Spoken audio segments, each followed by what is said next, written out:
Oh, celebrities. They act, they walk the catwalk, they endorse charities they know nothing about, but they also pontificate on politics, and that's the subject of tonight's panel. Tonight we are joined by Ashley Pratt of U.S. News World Report and Madison Gesiotto of the Washington Times.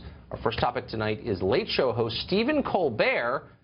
Been political for years, even more so since he took over for David Letterman, but on Monday he took it to a new place. Watch this. Mr. Trump, your presidency, I love your presidency. I call it disgrace the nation. He doesn't stand by anything except the dressing room door at Miss USA pageant. Let me read this presidential briefing. Yep, I got the president, I got the briefing right here. You attract more skinheads than free Rogaine. You have more people marching against you than cancer. The only thing your mouth is good for is being Vladimir Putin's holster. Whoa! So is that comedy, Madison, or what is that? You know, here's the way I see it.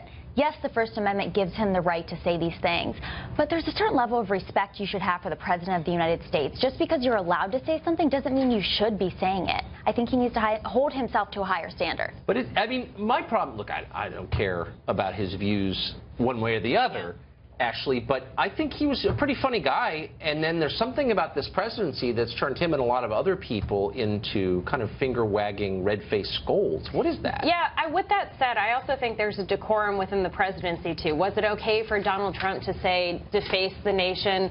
Probably not. But at the same time, did Colbert take it too far? Yes. And I think he's going to lose a lot of fans and viewers because of that, and that's the benefit of a free market capitalist society, I think, where if people were disheartened by things that he was saying and taking it too far and being highly inappropriate, then that's a choice that viewers, I think, have to make. But again, he is the president of the United States, and I think that the decorum for that, for the presidency, goes one way, and then again, for people who are late-night TV hosts, right. Like, should you be doing that? Did they do it to Obama? Did they do it? I don't know. Well, is it right? funny? I mean, I guess that's kind of my bottom line request for a late funny. night. You know, just amuse me, okay? I don't have to agree with you, but, like, say something funny. If you're mad, not as funny. Yeah. All right, next topic. Filmmaker Michael Moore, also not that funny, says he's not rooting for President Trump to succeed in his diplomatic standoff with a nuclear-armed North Korea. This actually happened. Watch this. I find myself genuinely rooting for him to handle the North Korea situation well. I mean, there's all sorts of areas where you are rooting for the man to be competent and effective. I don't know if I agree with that, because it's like rooting. You're not rooting for him to it's like rooting for a 6-year-old who suddenly swiped dad's car and figured out how to take it down the road. I'm not rooting for the 6-year-old to get on the highway and drive that car. I want the 6-year-old off the highway. So I guess, are you not even allowed to say that you're hoping that Trump will prevail in a contest with North Korea? According to Michael Moore, no. But I mean, this is just ridiculous. Even Chris Hayes in this is saying, you know, I hope that he does well. Because what else would you hope for? We're the people that are going to be hurt. The American people will be hurt if things blow up between the United States and North Korea. I didn't vote for President Obama in 2012, but guess what? I hoped for the absolute best when it came to him interacting with other foreign leaders, because we're affected by it. Well, I've never heard of such a thing, There's no moral equivalence. I mean, it's nihilism to suggest that they're the same, or that somehow the North Korean government is better than ours. I mean, I watched that and I thought, well, first of all, good for Chris Hayes for at least being awake to something insane that just happened on his set.